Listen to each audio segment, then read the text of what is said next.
Sweet, good afternoon. It's great to see so many people here, especially right after lunch on the last day of a conference. I'm Chapala Street, and I lead the program management team for Azure IoT Edge. And today, I'll first start this by giving a quick overview of Azure IoT Edge, and then hand it over to some of our colleagues, Emmanuel and Venkat, who will give you the latest on AI on Azure IoT Edge, and then how we're providing hardware resiliency through Kubernetes for IoT Edge workloads, and increasing observability of IoT Edge workloads. If you're new to Edge Analytics, the first question is sort of, why is it needed? And traditional IoT patterns have had devices create large amounts of data and send it up to the cloud. In the cloud, you use high-value artificial intelligence or machine learning to derive insights, and those insights drive actions that you most likely send back to those devices. However, the industry's learned that there's some issues with this pattern. Primarily, if you have a flaky internet connection, you want your IoT solution to work regardless of whether the internet's up or down. If I have a smart fire alarm system, I don't only want to detect fires when I have the internet connection, I also want to detect fires when the internet's down. Data also has gravity, and these devices are creating lots and lots of data, so often it makes more sense to find those insights locally on the device than shipping all of the data up to the cloud. And a great example of this is like a smart doorbell. You don't want to stream video to the cloud 24/7 just to identify faces for the 2 minutes that someone's in front of your door. You'd rather do that facial recognition locally on that smart doorbell. And then finally, some IoT solutions need real-time responses as opposed to near real-time responses that you can get by sending data to the cloud, finding insights, and then sending the actions back down. So Edge Analytics allows you to move those insights and actions down onto the local device so that you're independent of your cloud connection. You don't have to send data all the way up to the cloud, and you can respond in real time. It's also interesting because once you start doing these things locally, there's some other side benefits, like you can do protocol translation, data normalization locally before sending it to the cloud. You can also increase your data privacy. So for example, you could remove personally identifiable data locally on premise before you send anything across the internet. And that's really important for industries like healthcare that have to abide by HIPAA regulations or even more stringent regulations in the EU. So let's take a look at how Azure IoT Edge enables this sort of world of edge intelligence. And we'll start with a workload that's processing data from a camera. And the first thing that you have is some custom code that massages the data into a format that your cloud intelligence can use. And in this case, we'll just say it's image recognition from cognitive services. Cognitive services will deliver some insight, and then you'll have some custom code to take action on that. The first step towards moving this to the edge is to package those things up into containers, put the containers into a container registry, and then define a workload description in the cloud. This workload description just says, this smart workload consists of these containers, and these are the types of devices to which I target this workload. And that's really important because your IoT solution probably has many types of smart devices. And it's a problem if the workload designed for your smart cameras starts running on your smart oil pumps. I don't think that would end very well. So what's cool is that you can create your workload description, target it at devices, and then when an Azure IoT Edge device connects up to IoT Hub, it'll say, hey, do you have a workload for me? And if a workload matches the correct type of IoT Edge device, the workload description will get sent down. The runtime will download the correct workload from the cloud and start them up and running. And now you have your custom code, your machine learning, your business logic, all running locally so that it's independent of your cloud connection and you can get all those values of Edge Analytics. The other really cool thing about Azure IoT Edge is that it doesn't only deploy workloads, it makes sure that those workloads continue to run and report status back to the cloud. Like, deploying workloads is great, but you really want to know are your millions of IoT devices working as expected? And so reporting that health back to the cloud allows you to understand if there's any issues in your deployment and take preventative actions. The runtime's also smart enough to detect if that internet connection goes down, and if part of your workload is trying to send messages to the cloud while it doesn't have an internet connection, the runtime will cache those messages and sync them with the cloud once the internet connection is restored.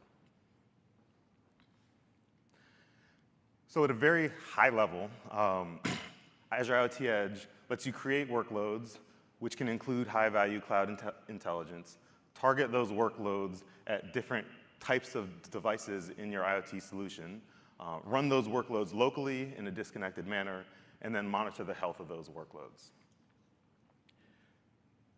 Security for IoT devices, we feel, has a higher bar because these devices are remotely deployed in who knows where. And when you have remotely deployed devices, attackers have physical access to those devices and may have unlimited time with those devices. And that increases the number of threats to which these devices are vulnerable. And so Azure IoT Edge has an industry-leading security framework to prevent against some of these threats. It starts with secure boot. So if your device supports secure boot, you're guaranteed that the image you burn on to your device in the factory is the same image and code that starts up when your device boots every time. If you've added a hardware security module to your device, like a TPM, the runtime will store secrets into hardware such that an attacker can't get access to those secrets if they have physical access to the device.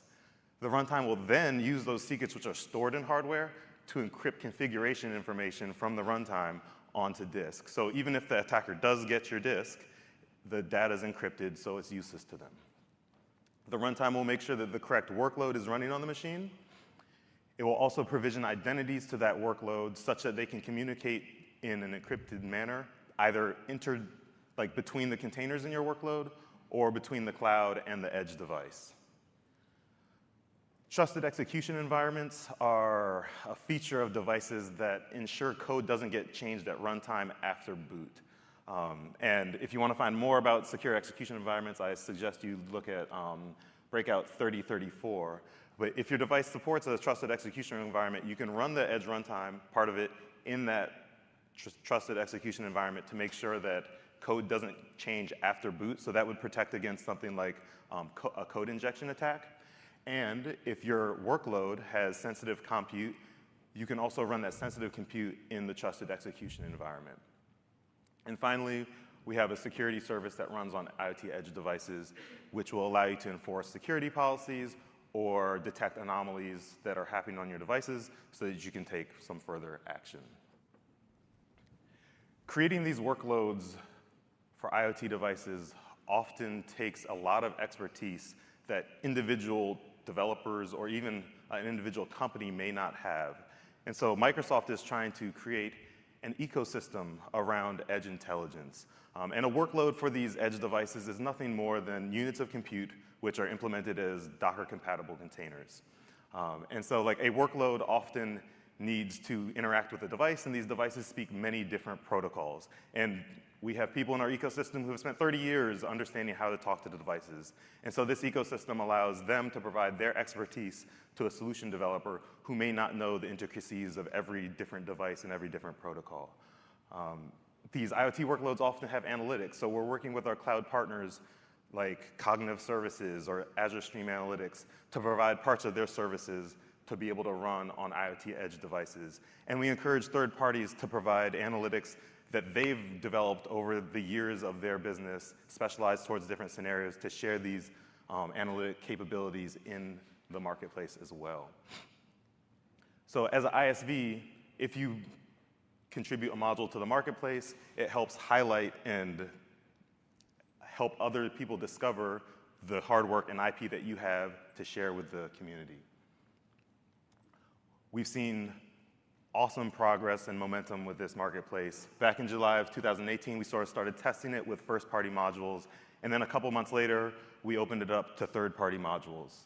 In February of 2019, just a couple months ago, we let the first-party module start charging for their services, and that was Azure Stream Analytics, and so I believe they charge like $1 per device.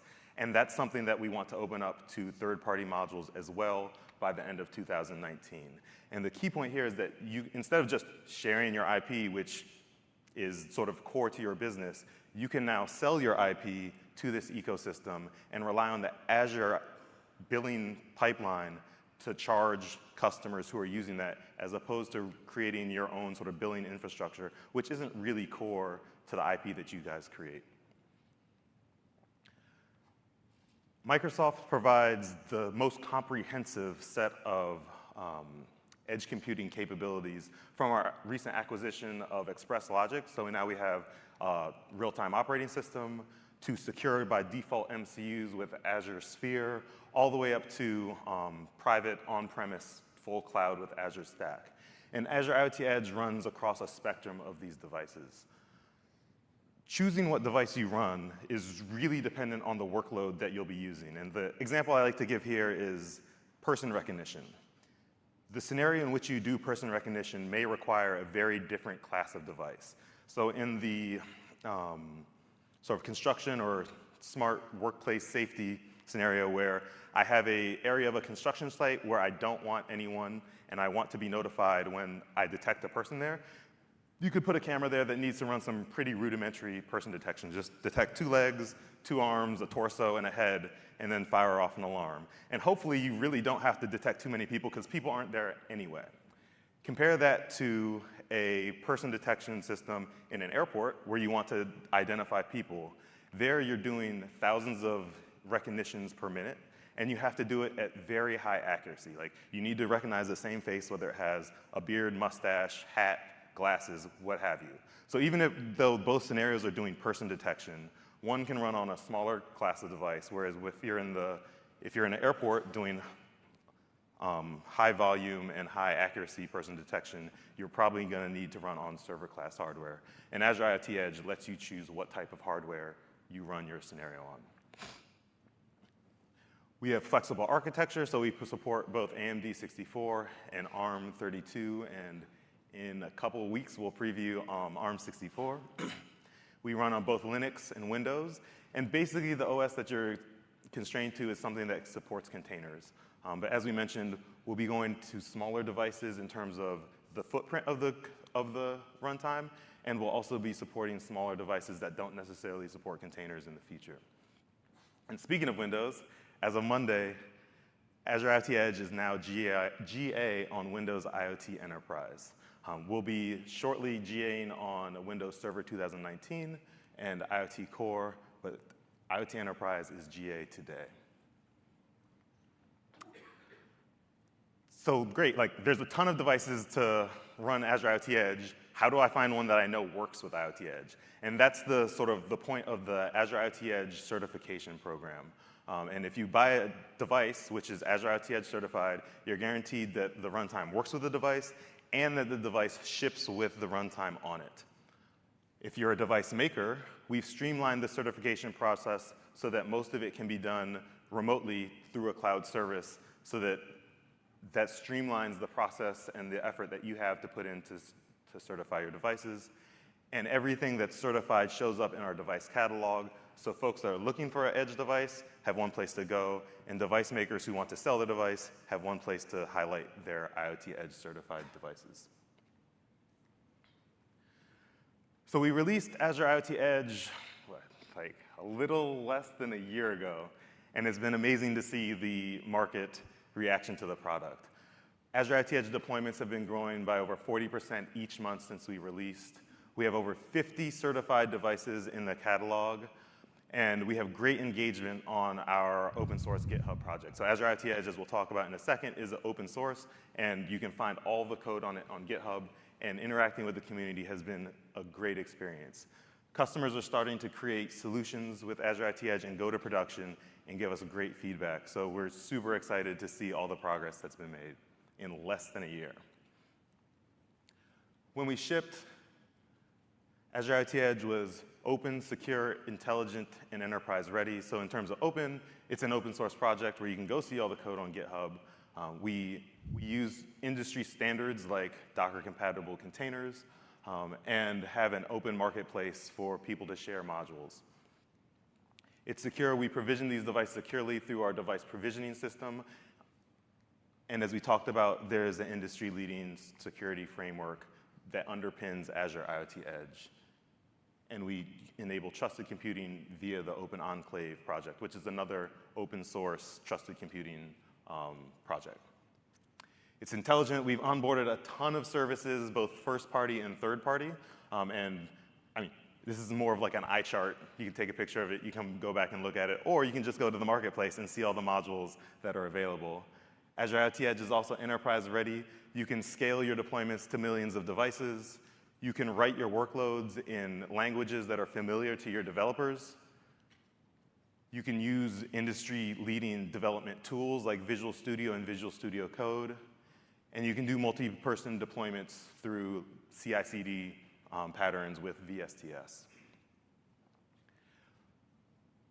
That's where we started.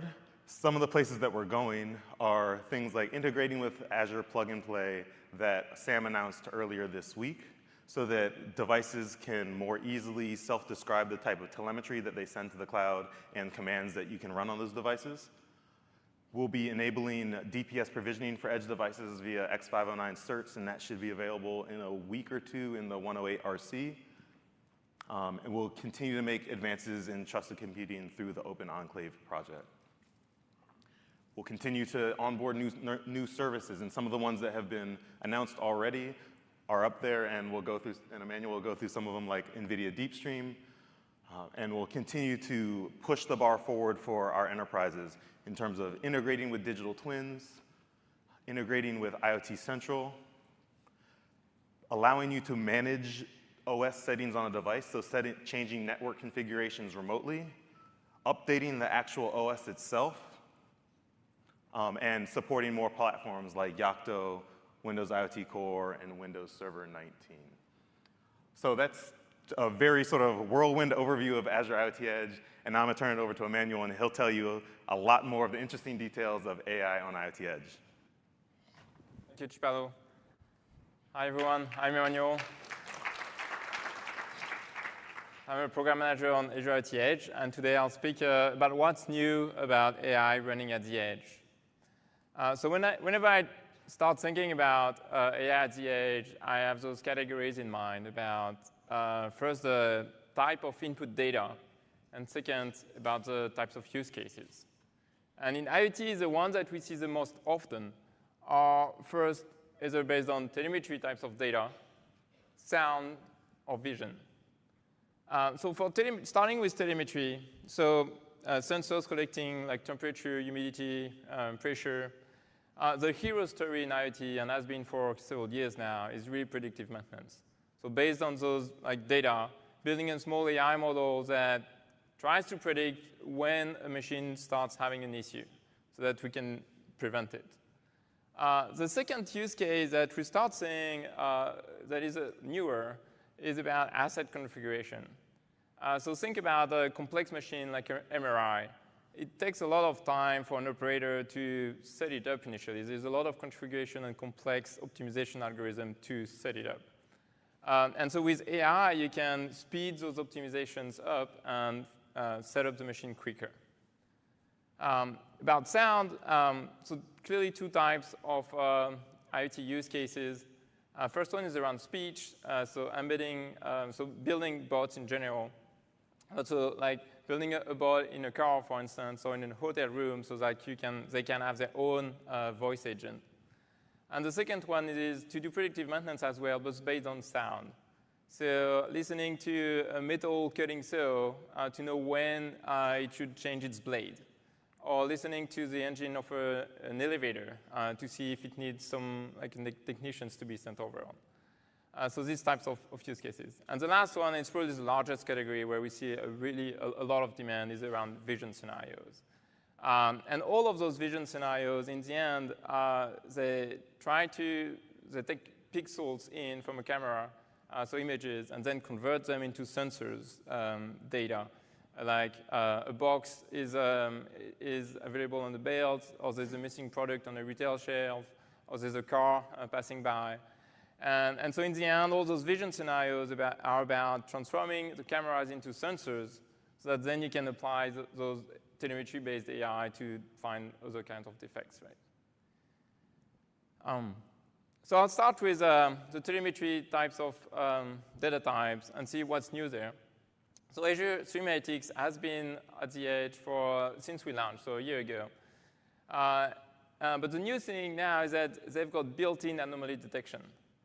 So what this means is that in your SQL query language, you could just invoke a pretty simple function that will do anomaly detection for you. So it's based on unsupervised learning, so it's working with your own data, and it will find 5 types of anomalies in those types of data, like spikes and dips, or like a trend going slowly going up or down, and B-level change.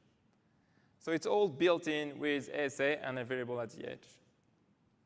The second new thing for telemetry is at this build, we've announced Azure SQL Database Edge, which is really a combination of Azure SQL with Azure Stream Analytics and packaging them together in a form factor that works really well with at the edge. So making it work cross-platforms on ARM64, on x64, making it work on a pretty small footprint, so less than 500 megabytes, working with time series data, telemetry types of data, and keeping the same great feature from SQL to bring your own model, even more complex ones than anomaly detection from ASA, but like bringing your own Python code or Spark code in your SQL queries. So you can join the early adopter program if you're interested in this one. So the next type of data type is sound, and I'll talk more about speech today. So use case is to build a voice bot, whether it's running in a hotel room or in a car. So some are for like always connected scenarios, and some are for like intermittent connected scenarios. So depending on your use case, you may want to go for like 2 options today. One is to use Cortana, available as a container that calls Cortana's backend. And the other one is to build your own bot with its own brand and personality that can work intermittently offline with pre-built AI models, complex AI models by the cognitive services team. And so for this last example, the 3 building blocks are like the speech-to-text AI model from the cognitive services team, which converts speech into text. Lewis cognitive service, which detects intent based on text. And finally, the text-to-speech service, which like speak about the replies that your bot wants to give back to the user. All containerized and available at the edge if you join this private preview program. So just to like give you a small sample, a small demo about like Cortana working on a small edge device. So I've got a Raspberry Pi here and a speaker. So let's see if it can recognize me. Hey Cortana, what's the weather like today? The forecast shows sun with a high of 71 and a low of 54. Right now, it's partly sunny and 63. OK, so what it just did is we brought the Cortana SDK as a module on the edge device. And it did all this authentication and called the cloud backend. You could have your own Cortana skills, so it could be fitted to your scenario to forward the reply back to the users spoken back by the edge device. And so this Cortana SDK does the integration for you about speaking with the microphone and the speaker of the actual device. So there are other cognitive services, and just to show you how easy it is to deploy a cognitive service on an IoT edge device, I'll pick an example that has already been published in the Azure Marketplace. And I'll use our developer toolchain, VS Code, to do that. So just before showing the demo, we'll deploy a cognitive service that is already in the Azure Marketplace by writing a deployment manifest from a hub, pushing it down to the edge device, which in that case will be a VM. And that will tell it to download this cognitive service running on the VM. And we'll look at the results by logging into this VM via a browser.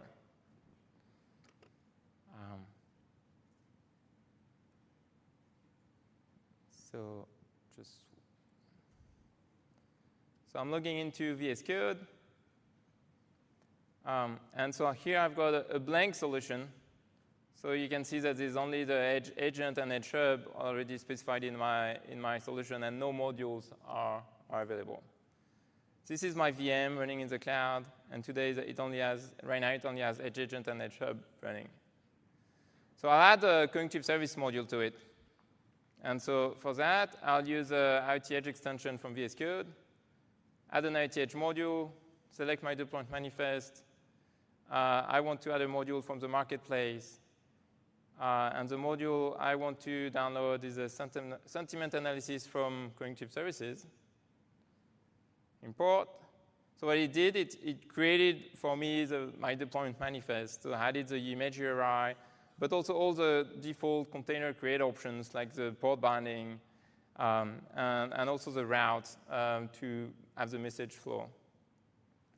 And so what I'll do, the only two inputs that I need to add are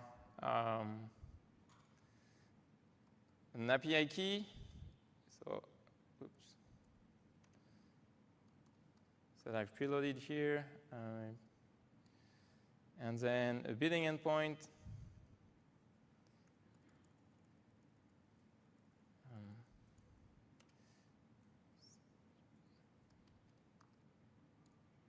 Okay. And so now just saving this file, generating the edge deployment manifest, pushing the deployment to my edge device, which is our VM, refreshing it.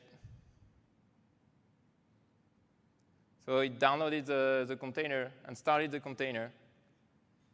So now let's log to this container via a browser. So this is the IP address of my VM. It was not running before. And now I'm logging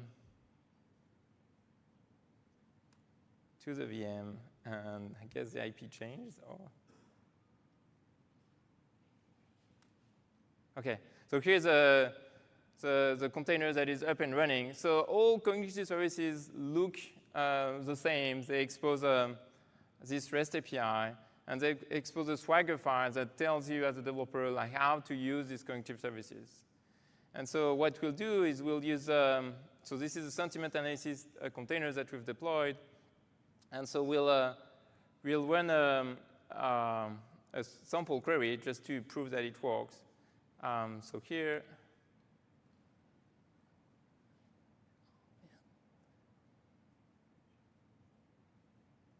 trying to replace the, oh, yes, try it out first. Right here, correct. So I've prepared a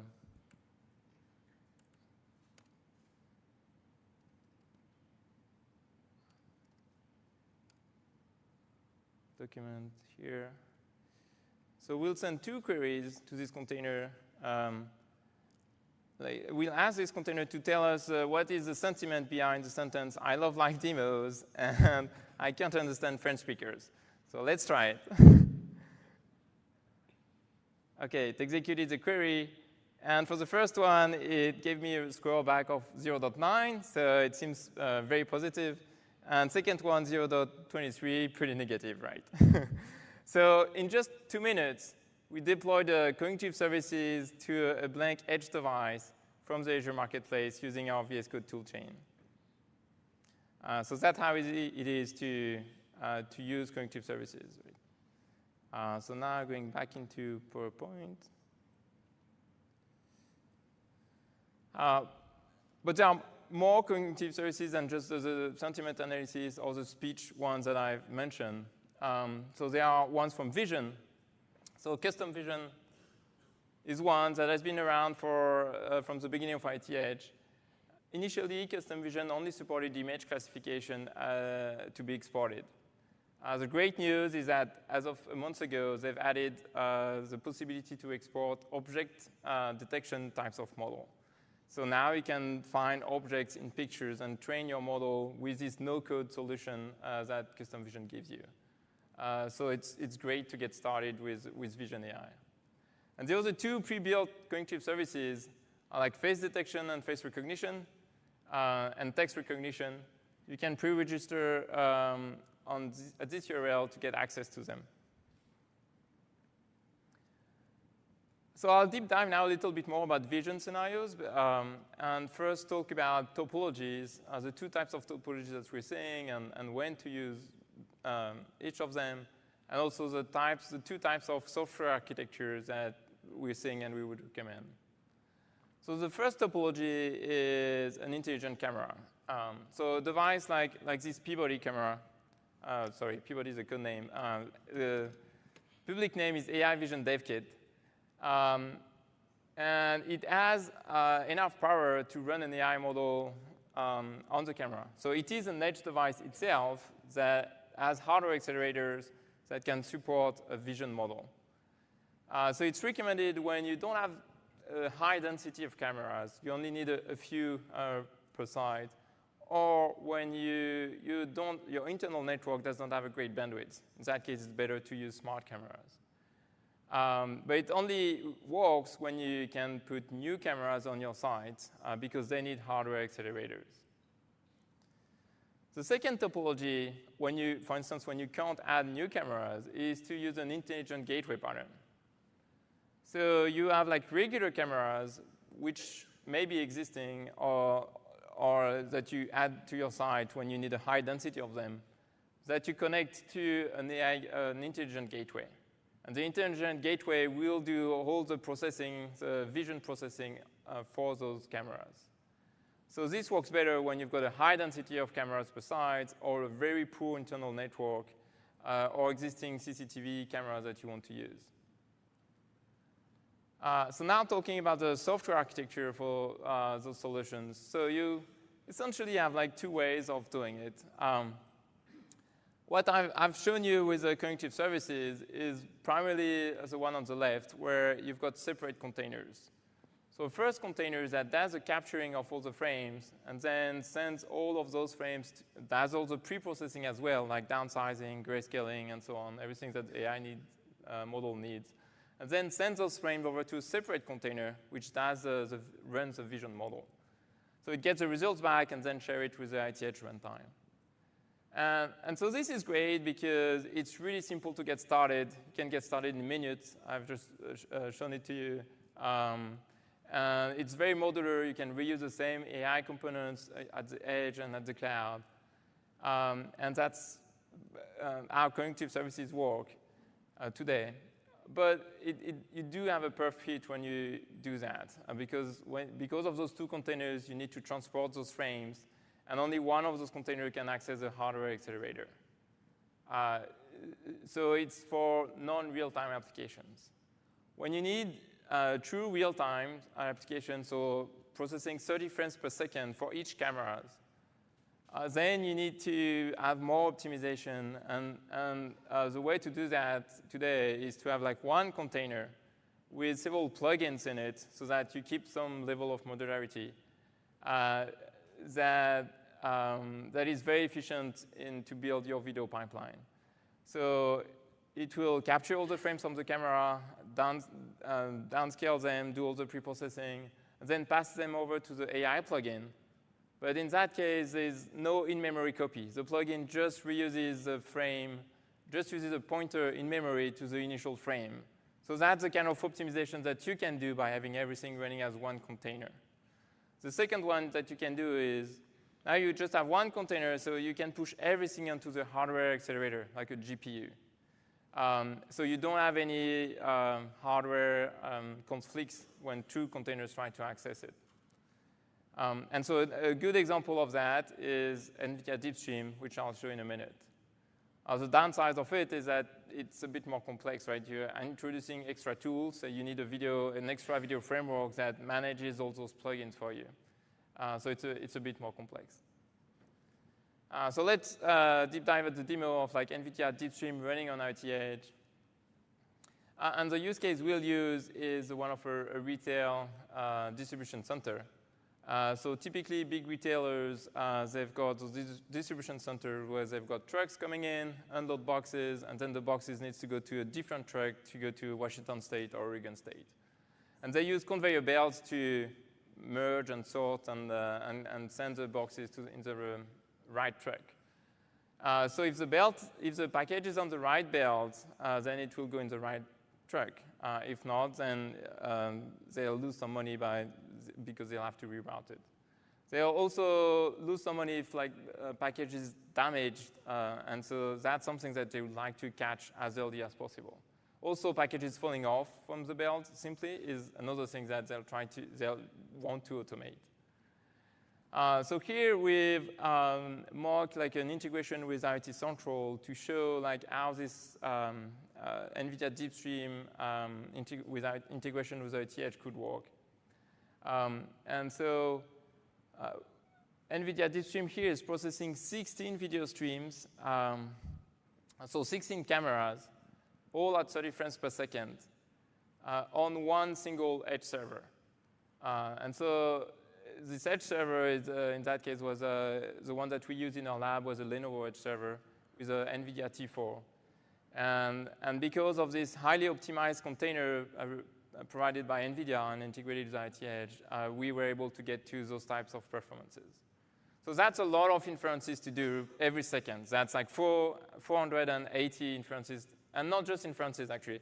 480 frames to completely process every second. So that's a lot to ask to your edge server. And just to complete the story, if you zoom on one of those simulated conveyor belts, so here this box with a tag is OK. This box without a tag is raising an anomaly. This box is not raising an anomaly. This one is OK as well. And I think the next one, yes, is not supposed to be on this conveyor belt, so an anomaly is raised. Yeah, so here, really, we've demonstrated how to use an intelligent gateway to process many video streams with IoT Edge. And so this summer, Lenovo will certify their new Edge server, which will include the NVIDIA T4 GPU. And NVIDIA will publish their software, their video analytics software, to be able to reach these kind of performances. So the last thing I wanted to talk about is whenever you're dealing with AI, one important piece of it is how to manage your data. Because AI is built with data, so you need a lot of training data to begin with. But even once you have your AI model, you want to retrain periodically your model. And you also want to keep some snippets for key events. So how do you deal with your data? So for telemetry data, you start with using the store and forward feature baked in IoT Edge. But if you need store and query functionalities, then you'll need to bring your own database. And we've got several options from our Azure Marketplace, like Redis Edge and SQLite. And Azure SQL Database Edge will be another one. But how do you manage large files like images and videos? So either you've got an appliance that already does that for you, like Databox Edge, or you use for any other types of hardware, you can use this blob storage module, which exposes the same REST APIs in the cloud, so you get consistency between your Edge application and your cloud application.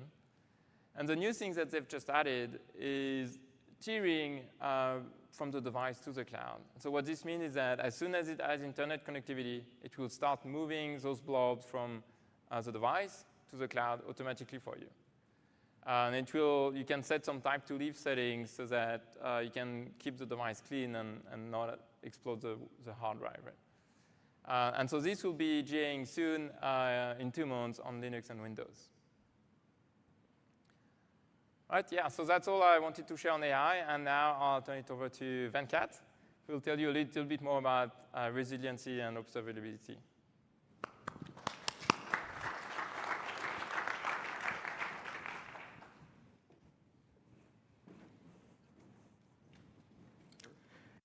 Hello, everybody.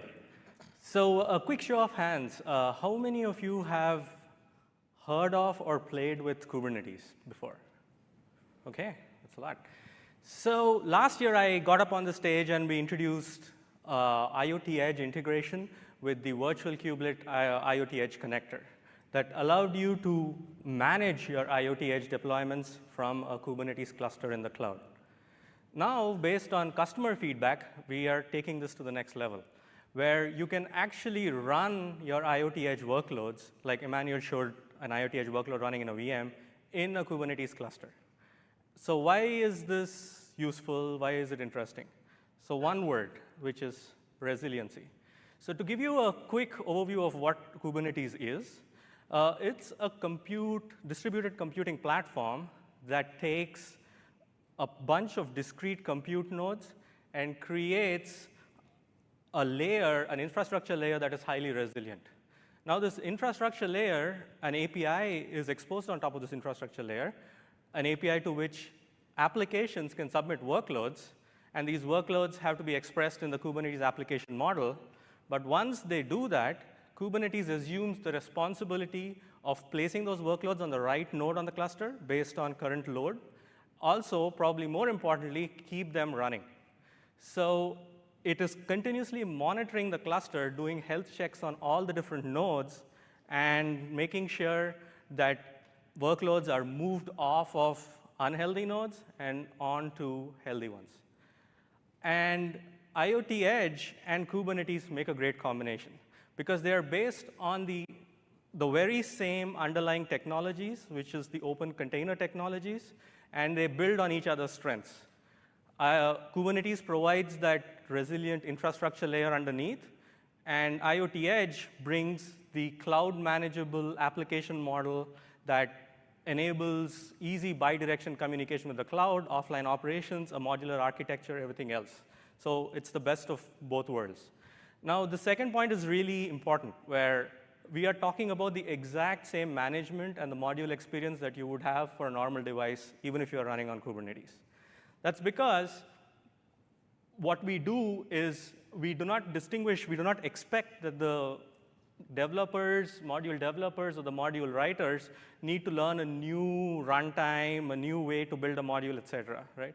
They manage it just like any other IoT Edge device, and the magic happens in the IoT Edge runtime, which is now enlightened to understand that it is in a Kubernetes cluster, and it's going to do automatic translation between the IoT hub's easy-to-understand application model to a more Kubernetes native language, and then benefit from all the advantages that Kubernetes brings to the table. It does some unique things as well, where if you have one Kubernetes cluster, all the resources for that edge device are actually namespaced into a isolated namespace specific to that device. So that means you can have, let's say you have a large Kubernetes cluster on-prem, you can have multiple edge devices sharing the same compute fabric. And this is not possible in our native use case or a VM use case right now, right? And just to show you how the architecture looks like from a high level, this is how it looks like. Please go to that link where we've spent a lot of time documenting and giving you examples of how all of this works.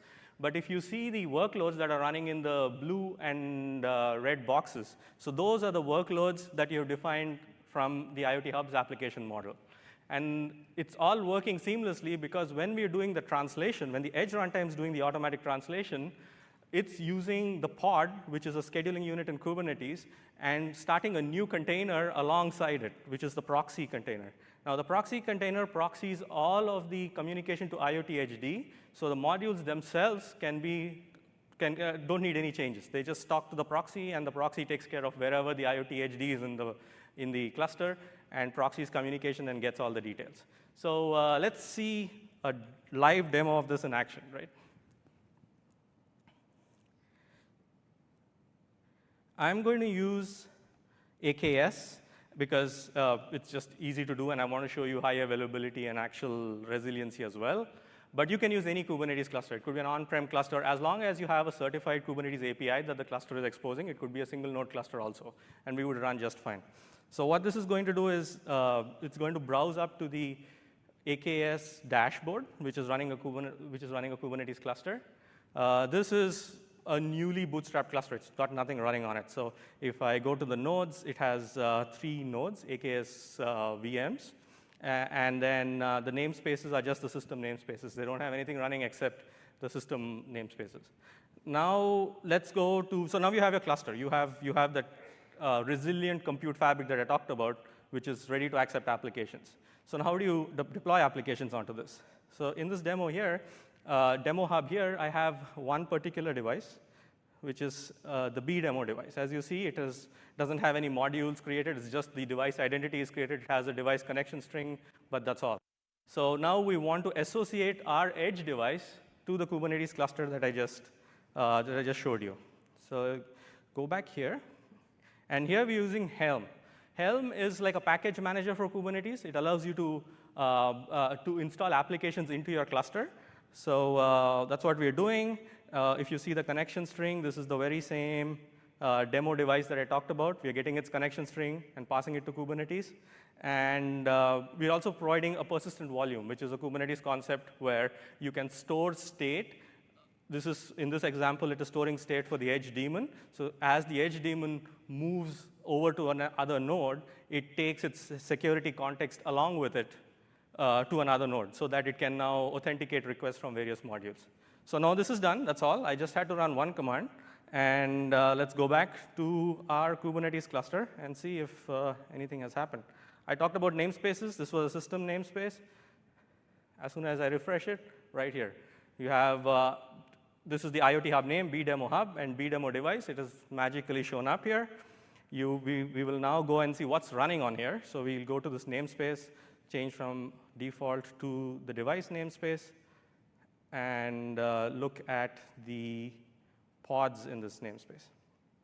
So as you see, the Edge agent and IoT HD are already up and running. They've been running for 45 seconds. They have been assigned node 0 to run on. So now you're ready for workloads. So here's where the other magic that I talked about happens, right? So you don't need to install or understand any Kubernetes commands to deploy workloads on here. So in the example, I will take the very same sentiment analysis cognitive service that Emmanuel showed, but this time show you the view from our portal, right? And the marketplace itself. So here's our marketplace. As Chipalo said, it's super popular and growing all the time. Every time I refresh this page, this number increments every week, so that's super exciting. So I will go in here and find the sentiment analysis right here. So OK, this looks good. So I will say get it now. So this is just like I would interact with any other device, correct? So this will go through the process and associate it with the Azure subscription that I have and tell me where I want to deploy this. There you go, bdemo hub, and it says, OK, which device do you want to deploy it to? I'm doing a deploy to device. Bdemo was the one I talked about. I select this and hit create. So now it takes me to the details. So this is the exact view, a similar view to what Emmanuel showed you, but this is from the portal. So the same billing endpoint is something that I will put in. And my API key.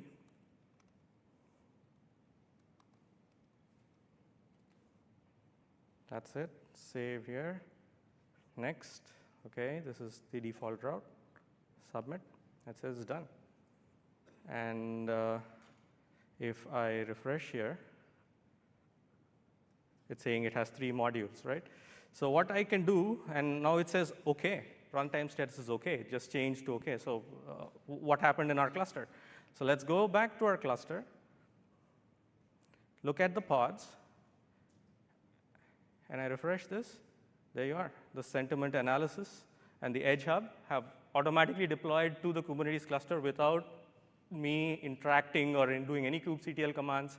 I just went through the portal, and they're magically running on my Kubernetes cluster here.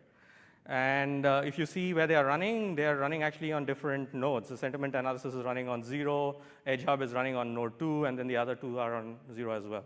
Right? So now the workload has deployed onto my cluster. But in Kubernetes, to give it external access, I need to give it an ingress point. So that's what I will go and define right now. So I go back to my demo, and I do I issue this command. So basically, this is since we don't want to wait for a load balancer IP to be assigned, that takes a couple of minutes. I have gone ahead and done a static IP. But if you see, this is just exposing the port 5000, which is the cognitive services port. And then this is the cognitive services external app that is doing. So I will go ahead and issue this command. And then this service has been created. Back to our cluster, a service would be created in the default namespace. So I go to services here. And you see right away that I have an ingress with an external endpoint that I can hit. So let me click and pray. But there you go. It's the very same cognitive services container, which is running on Kubernetes, and it's working right here. And if I go to Swagger, it's the same Swagger. I can just expose. I can post whatever sample data that they have here. And it just works. I think it's at the where was the, yeah, I do try it out, and I do execute, and it just works because it's just the same one. Now, this is just like the server. I mean, this is just like the VM that we saw. What extra do you have? So let's push this a little further and see if the demo gods are with me. So I go back to the pods themselves. So this is, the pods are in the namespace of the device, like I mentioned. And I have this pod here, and I noticed that this is, the sentiment analysis is running on pod, on node 0. So I will copy this, go back to my demo, and I will simulate that I need to bring this down because it has a horrible security patch, security issue, and we need to bring it down immediately to patch it. Now, if this were a VM and I needed to patch this, your cognitive services container is down. Until you reboot and apply the patch, your edge deployment is down. So let's see what happens here. So I will drain this node, which is kind of saying evict all the pods from this node, make it unavailable to schedule, and let's see what happens.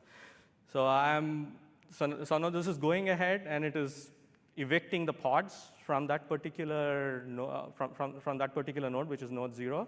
It takes a minute or two, but everything is gone. So let's go back to our cluster and see what happened. So just remember, this was running on node 0. I refresh this. Kubernetes automatically detected that that node is down. And right now, you see it's on node 2, right? And this has the exact same stable endpoint that we previously had. So this is the same one. So I will go in here, refresh it. Let me try that again. There you go. It's up and running. It's the same IP address. It's the same stable IP address. It did not, and I can actually go to the Swagger definition, right? Everything just works. It's almost like the client never realized that an entire node is out of commission here, right? And this is the resilience that Kubernetes gives you and brings to the table. So that's the end of my Kubernetes demo. But I would like to talk a little bit about observability as well. And before we talk about observability, I want to talk about some challenges that Edge has that cloud deployments don't have, right? So Edge is deployed in a variety of different conditions and hardware. Unlike a homogeneous environment that is present in cloud, Edge can run on Windows, can run on Linux, can run on ARM, ARM32, ARM64, Windows ARM, a whole variety of things. And a whole bunch of environments as well, from everything ranging from a lockdown factory floor to literally, and I've talked to a customer about this, in the middle of a Malaysian rainforest, right? So connectivity is not a given by any stretch of the imagination. Lots of times, people, our customers, our early customers, had trouble bootstrapping the device because certain ports were not open or connectivity was not there. And they had to resort to going and looking at logs to figure out, OK, what went wrong, what port didn't have access. So we took this real-life learning, as well as learning from our own support that we provided over the last 9 months to production customers, and packaged all of that know-how into an easy-to-use built-in tool called Check.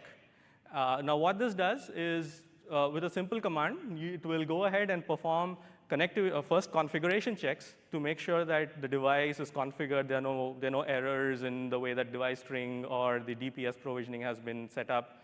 Also, it checks those configuration against production best practices that we have documented and raises warnings to say, hey, some of these best practices, like in this example, a logs policy or a DNS server has not been specified. So this might cause some problems down the road for you, right? And then finally, the connectivity checks, where all of the ports that the edge device may require based on the IoT hub that it was configured in, it will go ahead and do those checks and immediately flag any issues.